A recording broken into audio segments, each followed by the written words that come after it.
Hello, dear students, and welcome to today's session. In this particular session, we are going to discuss the story Quality, which is written by John Galsworthy. Now, first we'll be discussing about the author, then I'll be doing a brief introduction to the story, then we'll go to the storyline, plot analysis, themes, title of the story, and finally a concluding remark. So let us begin with today's class, and to begin with we discuss about the author first, that is John Galsworthy, from August 14, 1867 to January 1933. Now, John Galsworthy is a famous English novelist, playwright, and a short story writer. He is remembered for evoking Victorian and Edwardian upper middle class life in his works. So his works mostly reflects the life of the upper middle class family of the Victorian and Edwardian era. He was born on August 14, 1867 in Kingston Hill in a wealthy family. His father, also named John Galsworthy, was an established solicitor and company director in London. He started his education under the tutors at home and later was admitted to a preparatory school, and from there he went to Harrow. After passing out from Harrow, he was admitted to New College, Oxford. In 1889, he passed out from there with a degree in law. In 1890, he was called to bar, but as he wanted to specialize in marine law, he joined his family's shipping business and spent time traveling around the world. Some of his notable works from 1897 to 1901, he published 4 books under the pseudonym of John St. John. His first book, published in 1897, was a collection of short stories titled as From the Four Winds. In 1889, he published his first full novel titled as Jocelyn. He then published Villa Ruben in 1900 and A Man of Devon in 1901. The Skin Game and Loyalties are 2 of his best known plays. He is popular for his work The Forsyte Saga, which is a sequence of 3 novels and 2 interludes published in 1922. Now these books, they deal with the life of 3 generations in an upper middle class extended family, almost similar to his own family. Now his awards and honors. In 1919, John Galsworthy was awarded the Belgian Palmes d'Or. On June 3, 1929, he received the Order of Merit by King George V of the United Kingdom. He was earlier offered knighthood, but he refused. In 1932, he won the Nobel Prize for Literature. He died in January 1933. Now, let us try to understand that what the story Quality by John Galsworthy is basically about. Now this is a narrative story, and in this narrative story titled as Quality, which was published in the year 1912, the author Galsworthy, he poses the issue of the hardships that true artists have to face in a shallow, money-mad world that attaches little importance to the ideals of quality and excellence. Everyone is mad in the pursuit of money, and no one bothers about the quality of things. In fact, this is a pathetic story that depicts a German shoemaker's efforts to survive in an era where success is determined by advertisement and not by quality. So this particular story was first published in the Inn of Tranquility, Studies and Essays in the year 1912. Now this story is written in first person narrative from an unknown narrator's perspective. Though we say an unknown narrator's perspective, but still we know that the story is narrated from the point of the view of the author. So the author John Galsworthy, he was closely acquainted with the Jesslers brothers, the German shoemakers, and in fact he is the narrator of the story. The author himself is the narrator, and the story is narrated in first person, and it is a beautiful depiction of today's cruel reality. And what is the cruel reality of today? The importance is given to consumerism, advertisement, and people hardly give any importance to the quality of products. The plot of the story is set on the two traditional German shoemakers who did not compromise with quality and craftsmanship, but they met with the sad fate of extinction in an age of marketing where success is determined by advertisement, not by work. The story shows what our business world has become now. More the advertising, more the earning. You see, all these beverages, cold drinks which we consume, we know that they are very much harmful to health. Okay. Thumbs Up, Pepsi, Coca-Cola, and I wonder that what is the taste of these cold drinks. But still, people are mad to purchase these cold drinks. I am just giving an example. Now, what causes this frenzy among the people? Why there is so much of mass demand for such products?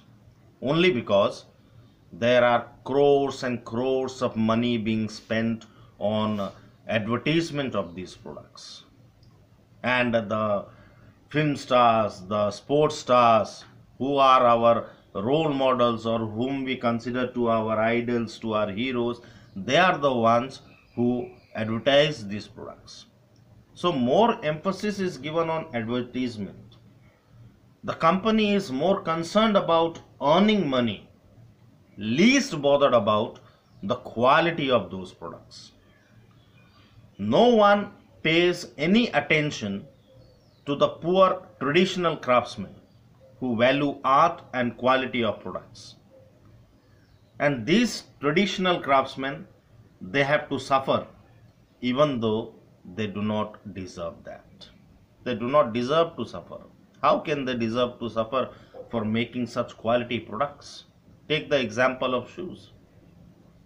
You go and buy a shoe from a showroom, and you see, no matter how expensive the shoe is, but it will last for a year or maximum 2.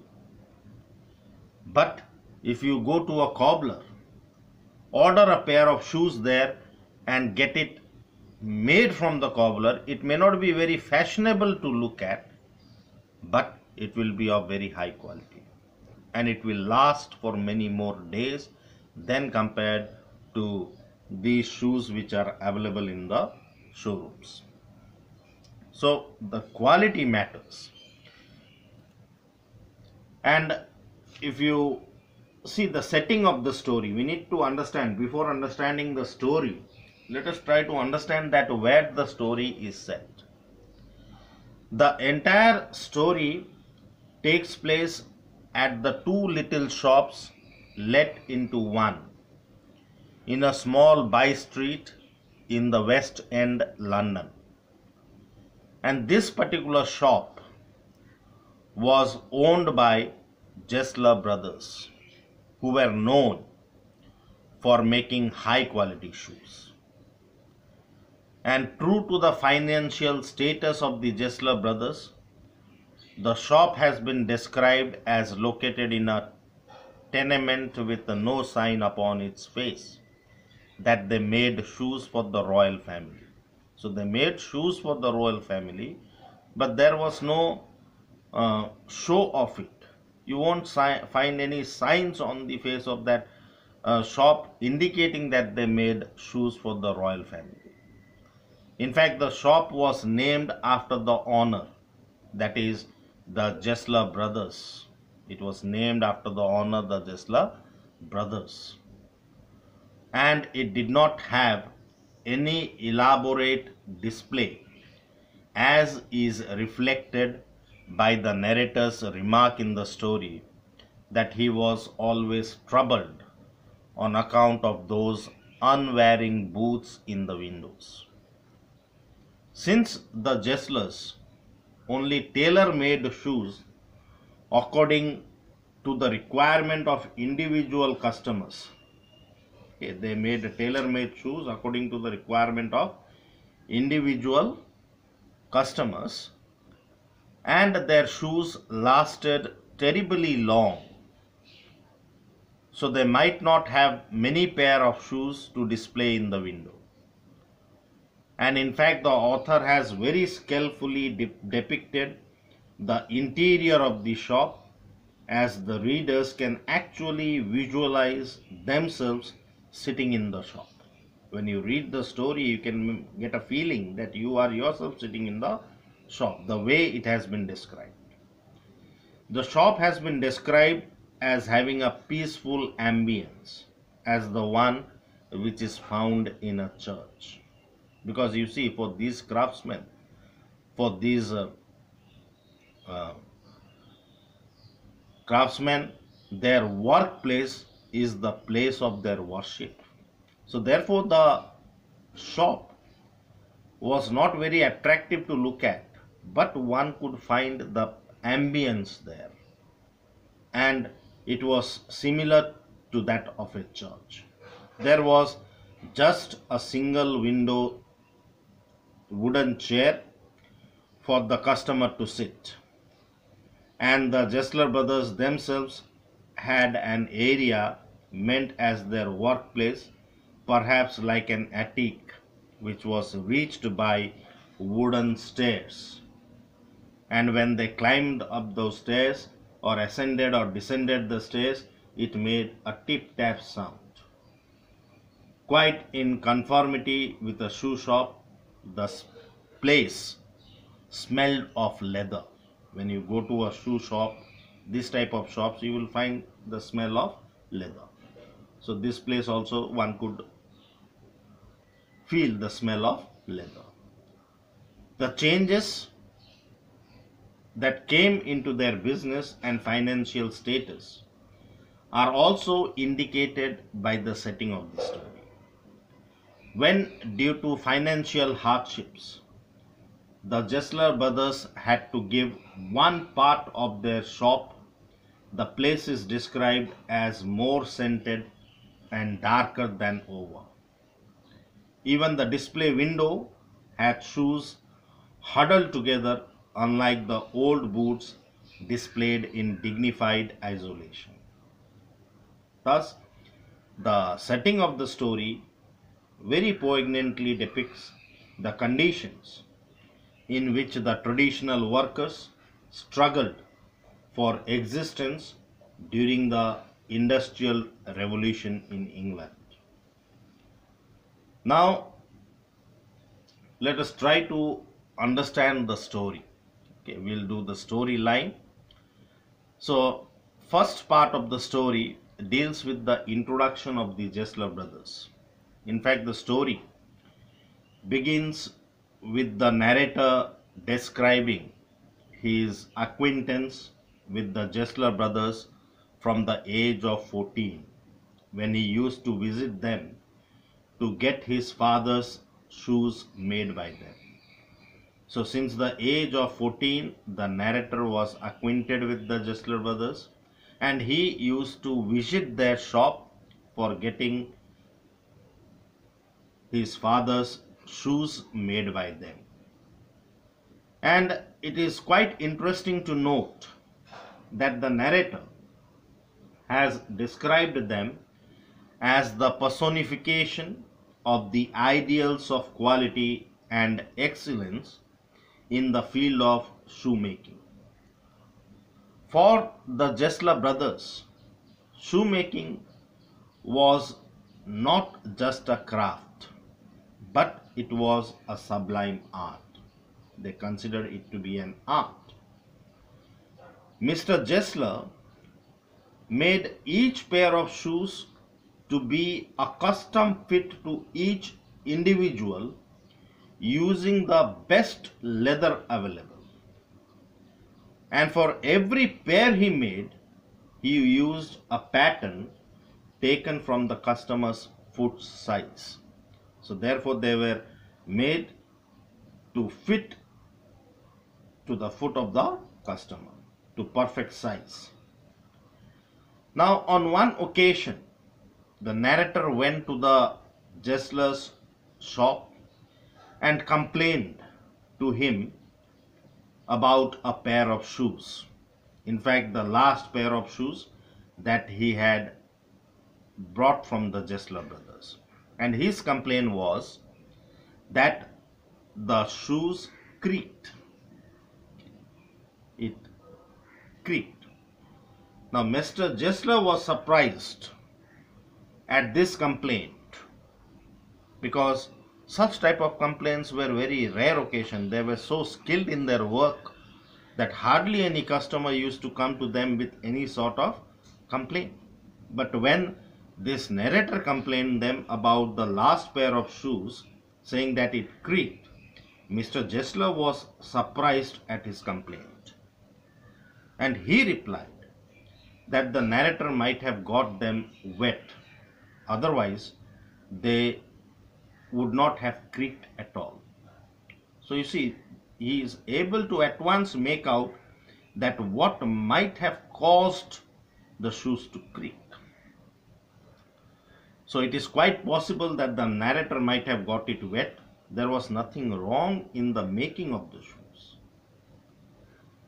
So like a true gentleman for whom quality mattered more than anything, he asked the narrator to send the pair back to him, and he would try to repair them if possible, and if not, he would refund the money to him.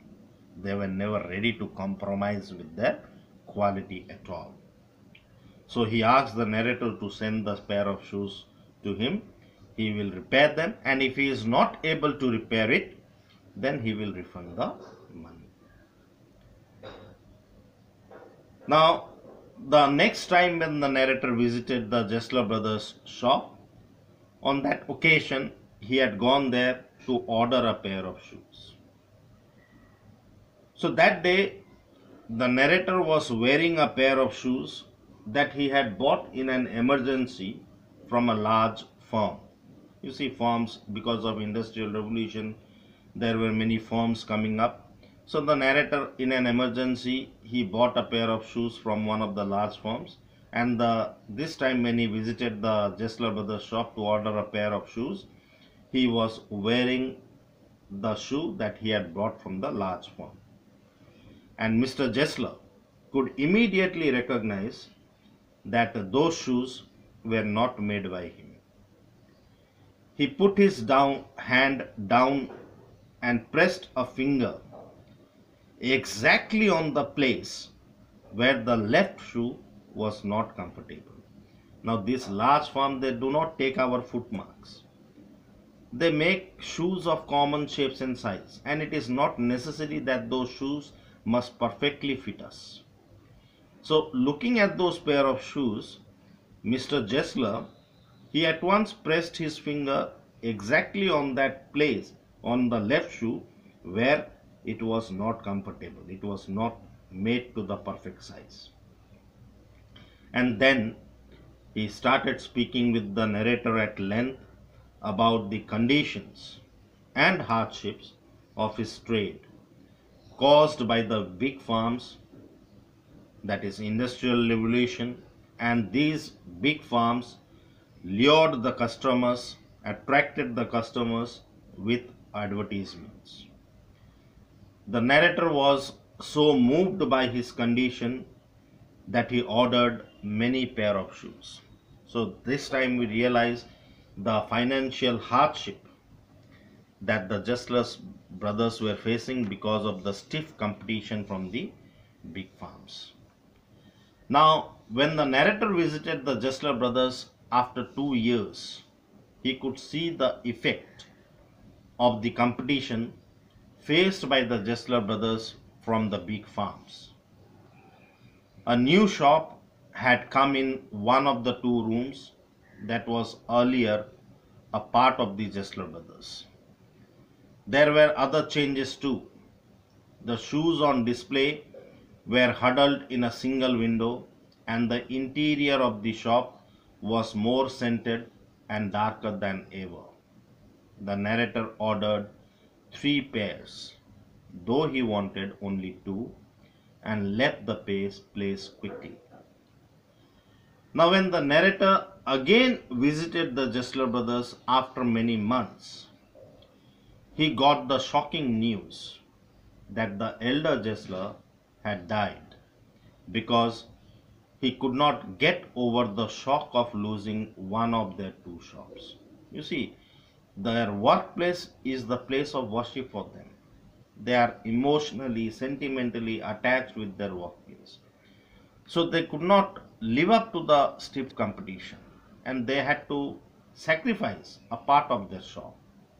They had to rent it out because they were finding it very difficult to survive. And the elder Jessler, he could not overcome that shock, and he died.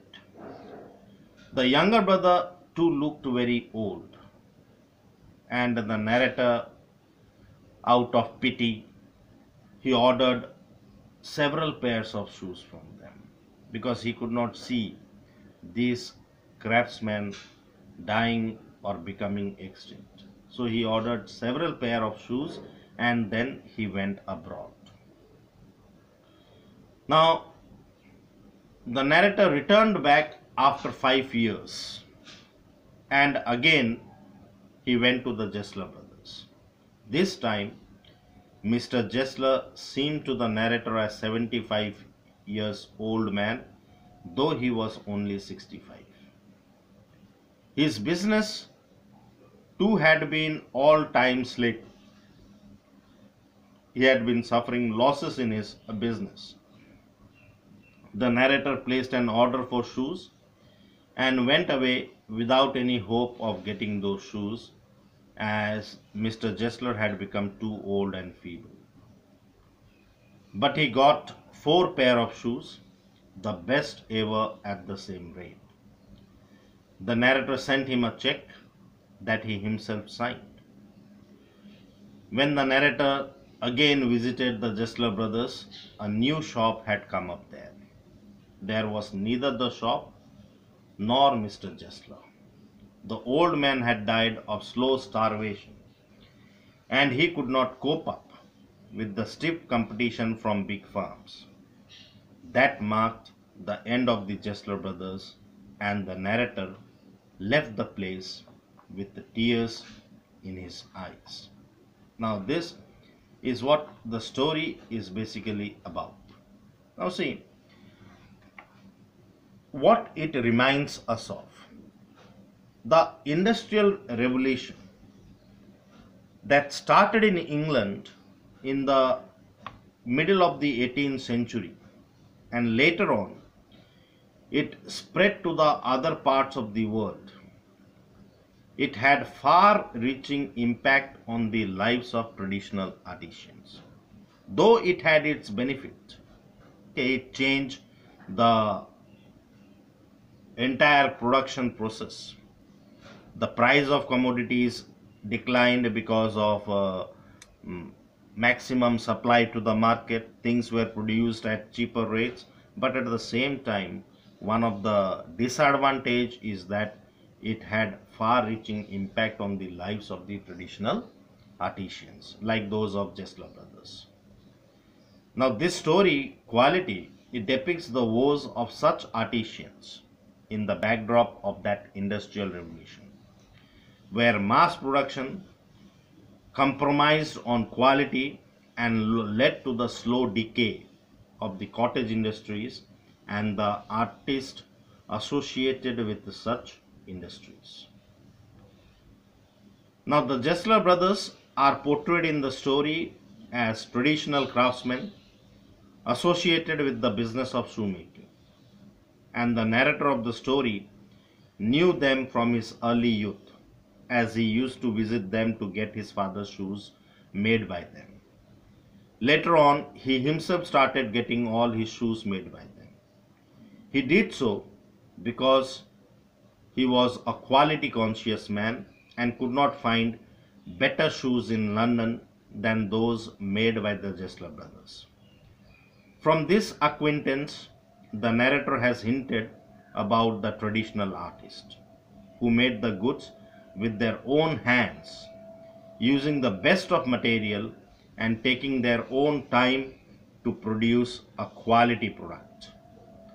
However, the narrator came to realize the woes of the Jesler brothers only when Mr. Jesler discussed at length about the conditions and the hardships of his business caused by the stiff competition from big farms, which mass produce goods using machines and sold them in the market by attracting the customers by advertisements. But the Jesler brothers were not willing to compromise on quality, and they found it difficult to exist in the industrialized world marked by mass production and cutthroat competition.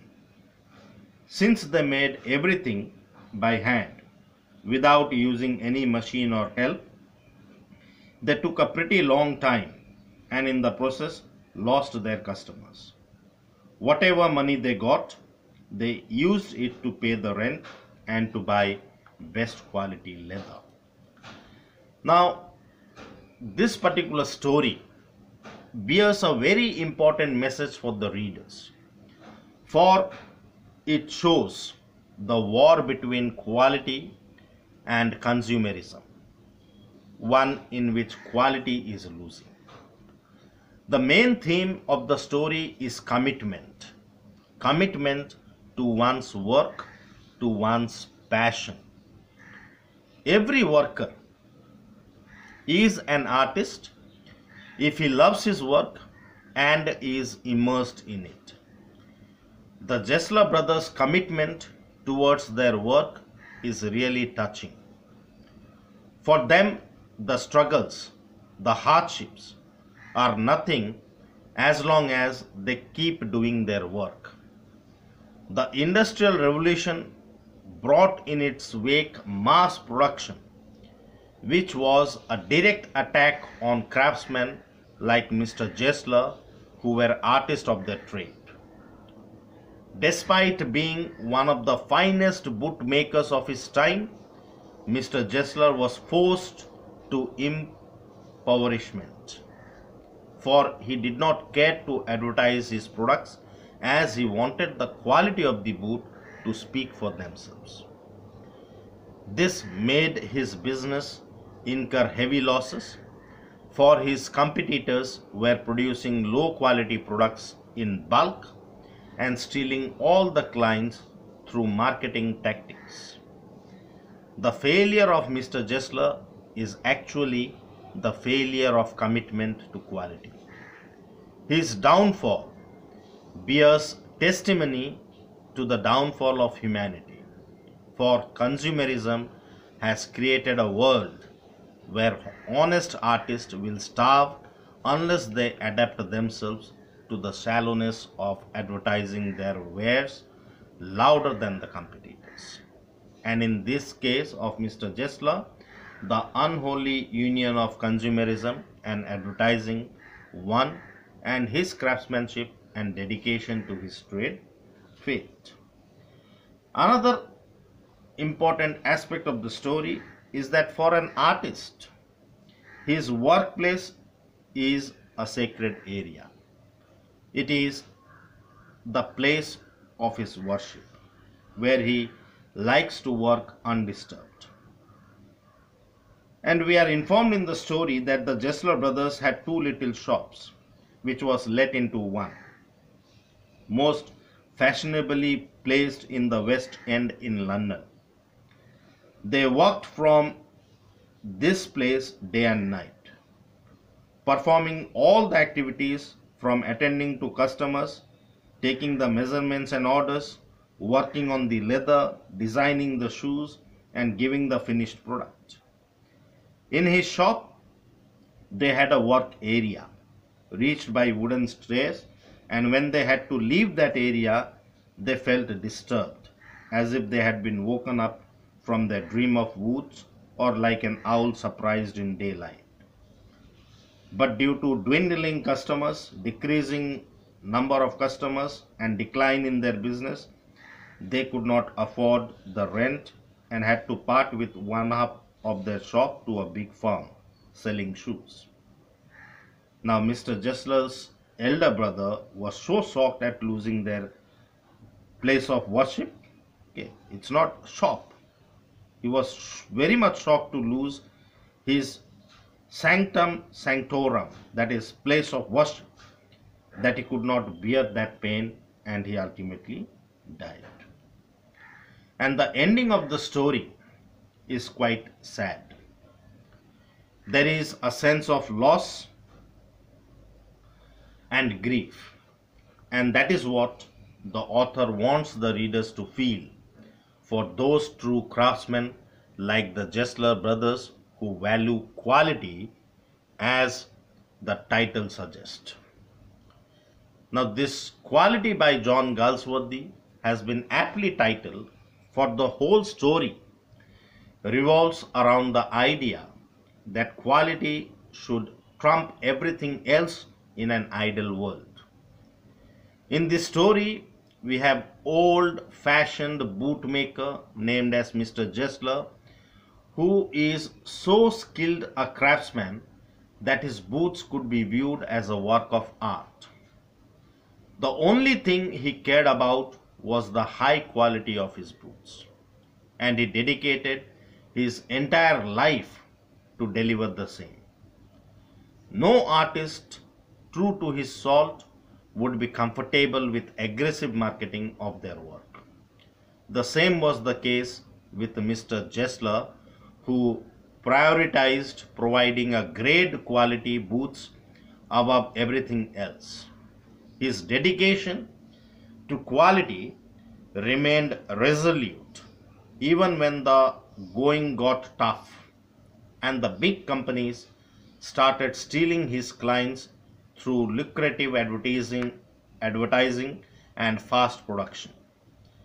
However, this unflinching commitment to quality came at a cost, and gradually the downfall of Mr. Jessler began when his clients started reducing in number and he was left with no means of sustenance.